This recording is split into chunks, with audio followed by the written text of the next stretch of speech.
You know, there are moments in wartime that hinge on something so small it feels ridiculous in hindsight. A loosened button, a smudge of dirt, a single glance that lasts half a second too long.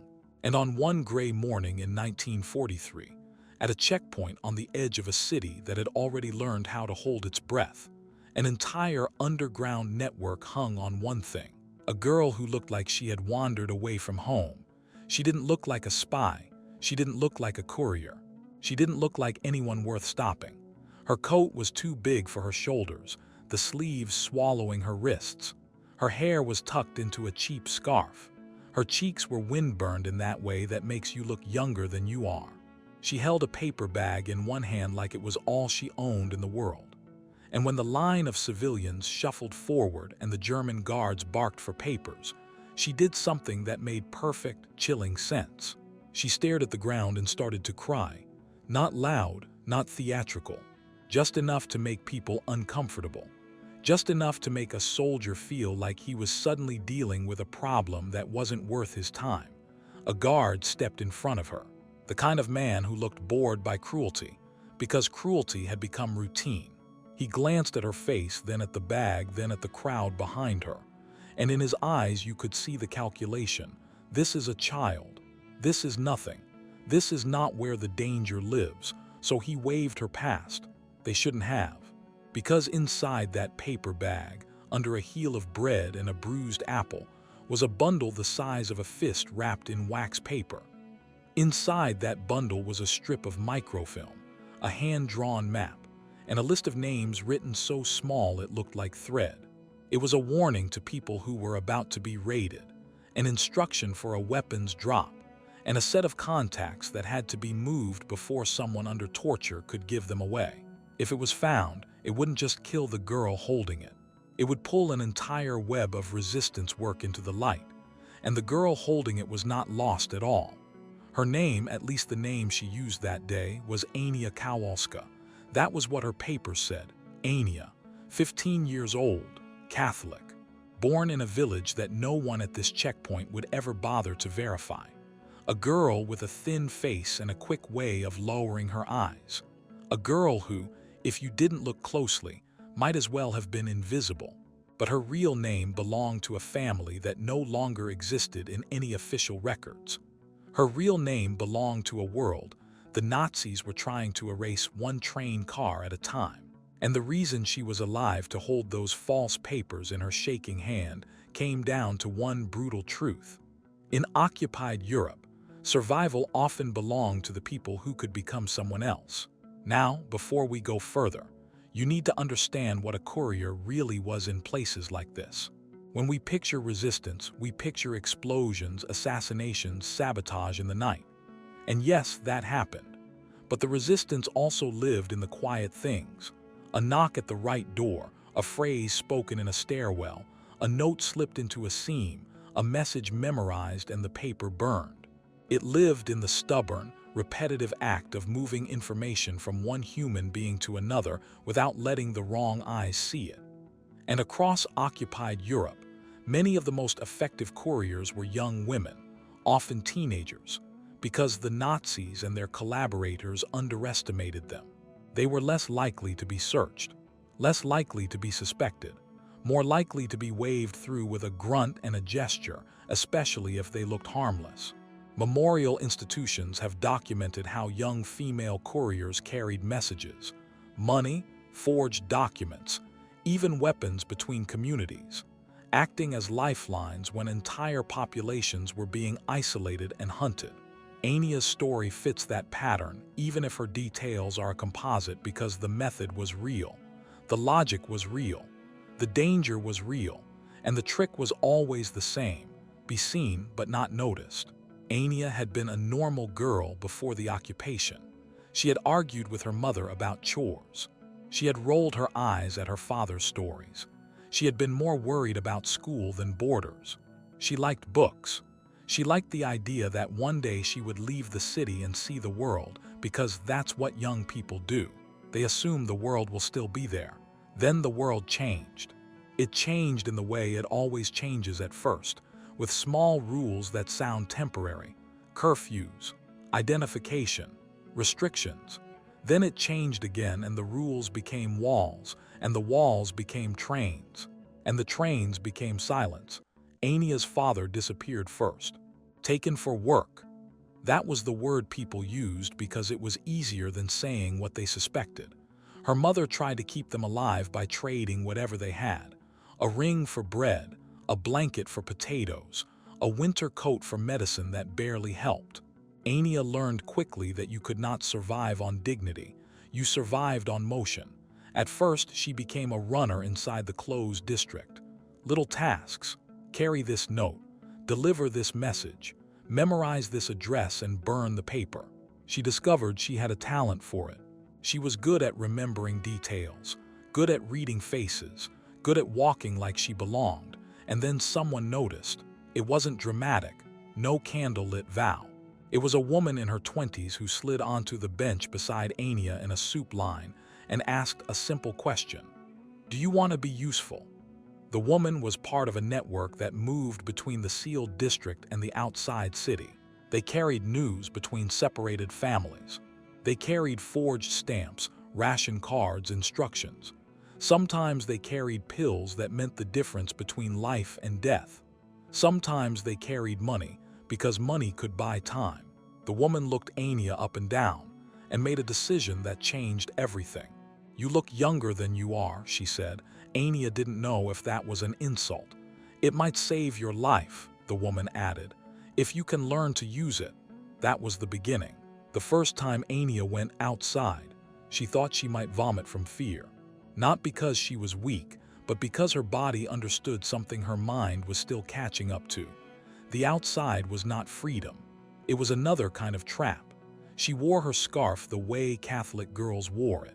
She carried a small cross and learned to touch it casually, like habit.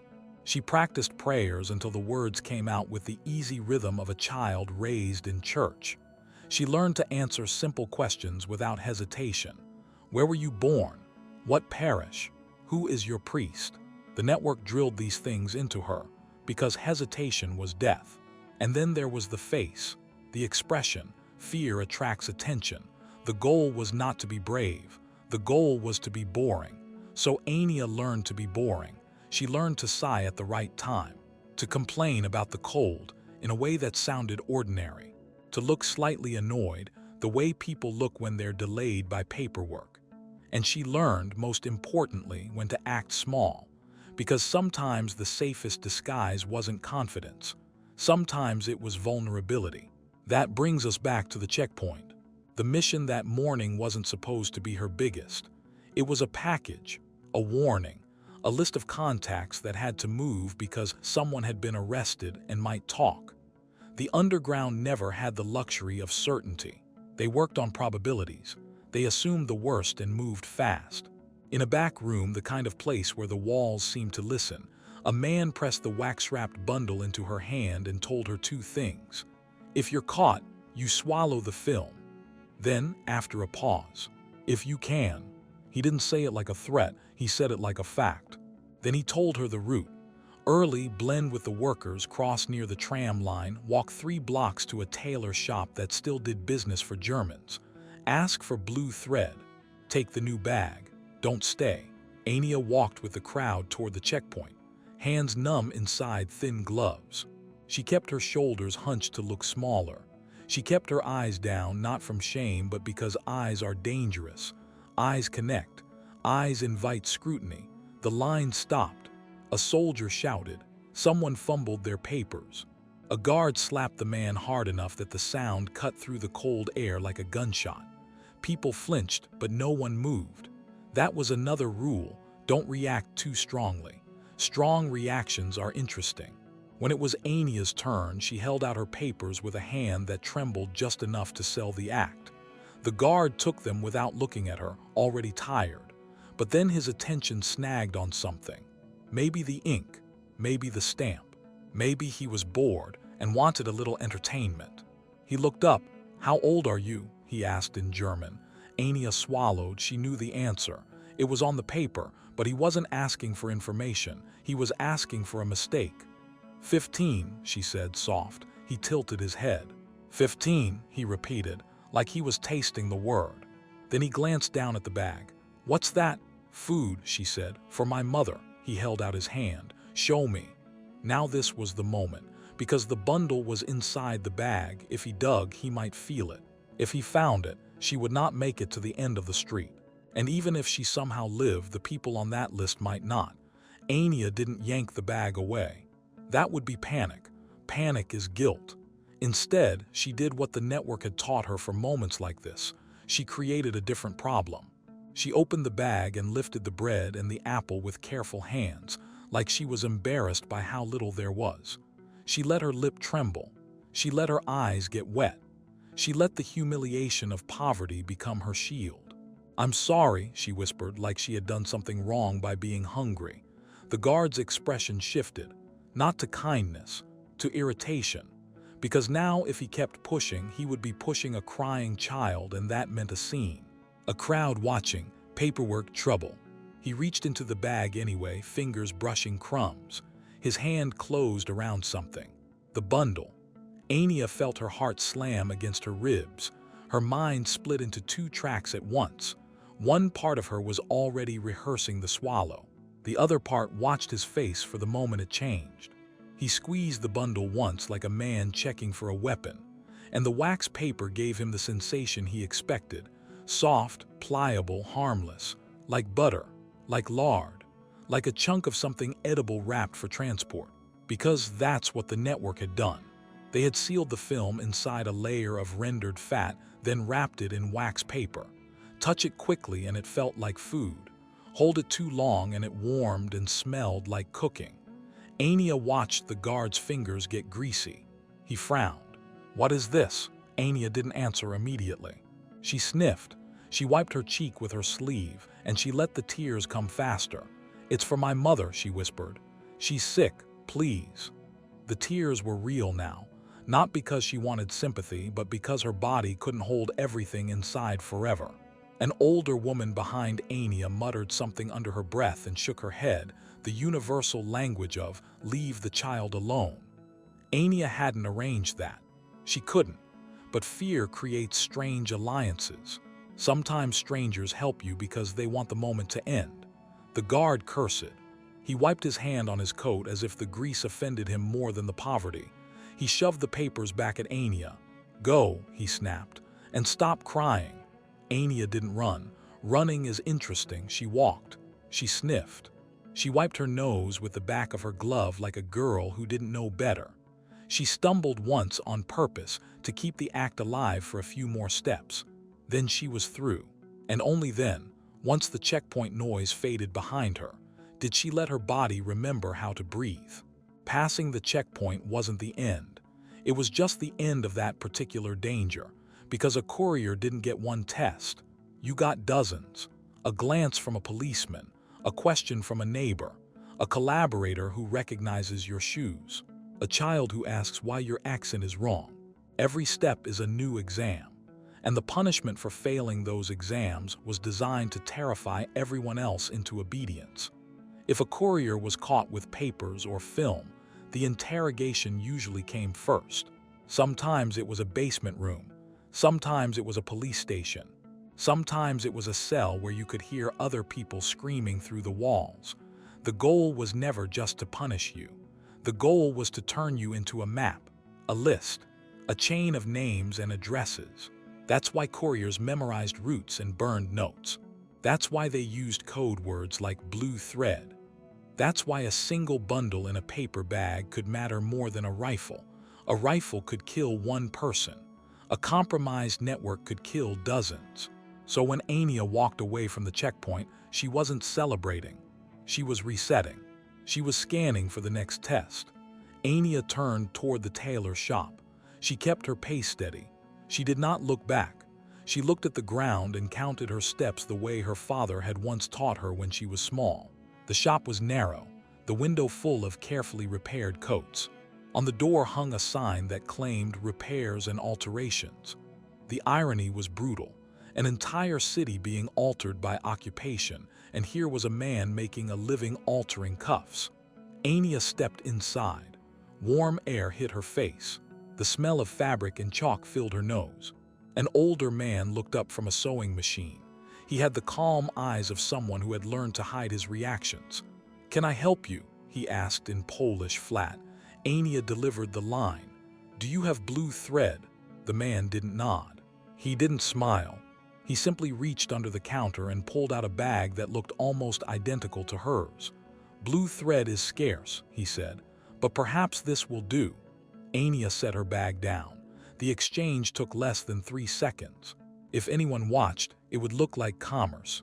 In reality, it was the continuation of a network.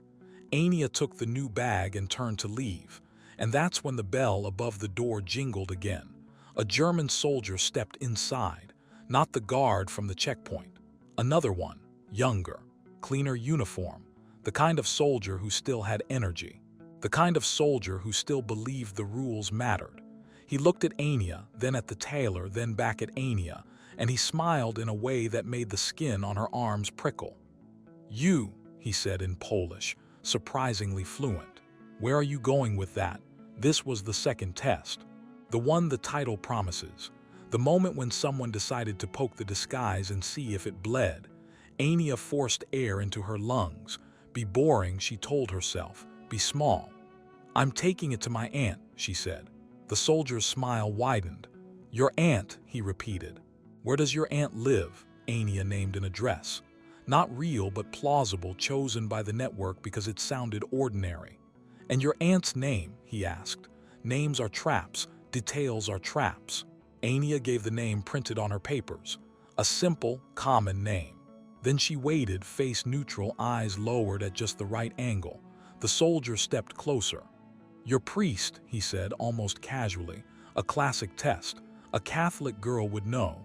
A liar would hesitate. Ania didn't hesitate. "Father Joseph," she said. "St. Anne's." The soldier's eyes narrowed, almost disappointed, like he had wanted her to fail. Then his gaze dropped to her hands, and Ania realized he wasn't only listening. He was watching her body for betrayal. Calluses, ink stains, the wrong kind of dirt. Anything that didn't match a poor, ordinary girl. He reached out and took her wrist. Ania's skin crawled. She wanted to pull away. She didn't. He turned her hand over, studying her palm. "Soft," he said. "Not a worker." Then he pinched the fabric of her coat. "Too big." "Why is your coat so big?" "Because it belonged to someone who was gone," she thought. "Because nothing fit anymore. Because you wore what you could find." But she couldn't say that. She shrugged like a child ashamed of poverty. "It was my brother's," she said. "Before he left." The soldier's eyes sharpened. "Left where?" Ania let her voice crack. "To work," she whispered. "Work." The clean word. The lie everyone used because the truth was too loud. For a second, the soldier's expression faltered. Not sympathy, something closer to discomfort. Even collaborators understood what work often meant. He released her wrist, and then he reached for the bag. If he opened it, the new contents might be worse than the old.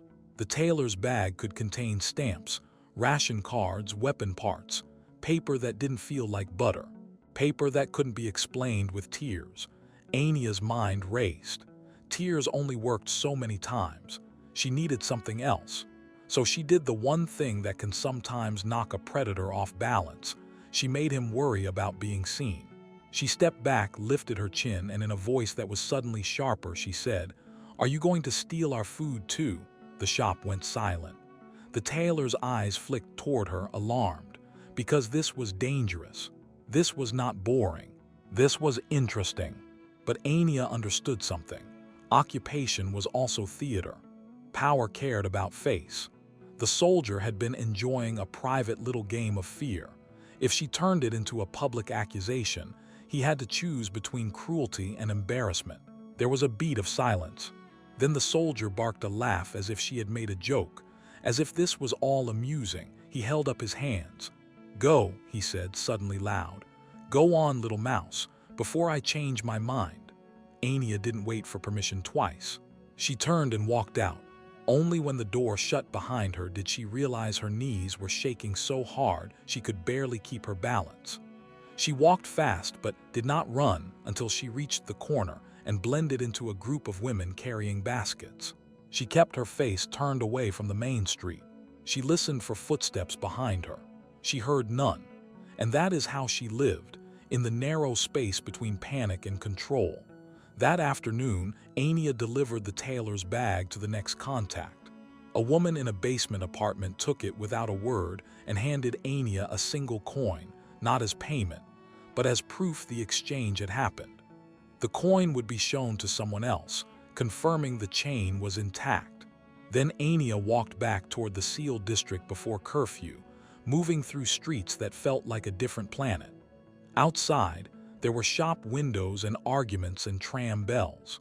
Inside, there was hunger and fear, and names whispered like prayers. On a wall, she passed a poster printed in German and Polish, announcing executions as if they were a schedule. Names listed like inventory. She didn't stop to read them. Stopping was dangerous. But her eyes caught one name anyway, and her stomach tightened. A boy she had known. A boy who had once stolen a potato and shared it with her. Anya kept walking. This is the part people rarely include in the story, the emotional cost. Couriers carried not only paper, they carried grief. They carried the weight of knowing too much. They carried the constant awareness that their survival might depend on whether a stranger liked their face. That night, Anya sat beside her mother on a cot. Her mother's hands were thin, the skin stretched tight. Her mother touched Anya's cheek and asked no questions. In places like this, questions were dangerous too. If you didn't ask, you didn't have to know. And if you didn't know, you couldn't betray it under torture. 2 nights later, the plan connected to that bundle moved forward. A small sabotage on a rail line outside the city, not a Hollywood explosion. Just enough damage to delay a shipment and force repairs. Small actions, multiplied, were how underground movements survived. And as always, the response came fast. More patrols, more searches, more random interrogations. The city's throat tightened. For days, the network went quiet. People moved safe houses. New routes replaced old ones. Names were rewritten. In resistance work, you lived one step ahead of collapse. Did Anya survive the war? Some couriers did, some didn't. Some were captured and tortured and still refused to speak. Some were executed in the street to make examples. Some vanished into camps and were never seen again. There is no single clean ending that fits every girl who did this work. What we do know is that the work mattered. Messages carried warnings that saved families from raids. Movements connected isolated communities. Forged stamps kept people alive long enough to escape. Radios stayed on the air because parts arrived in pockets and hems. And a huge amount of that depended on young couriers, often women, who looked harmless enough to be underestimated. That underestimation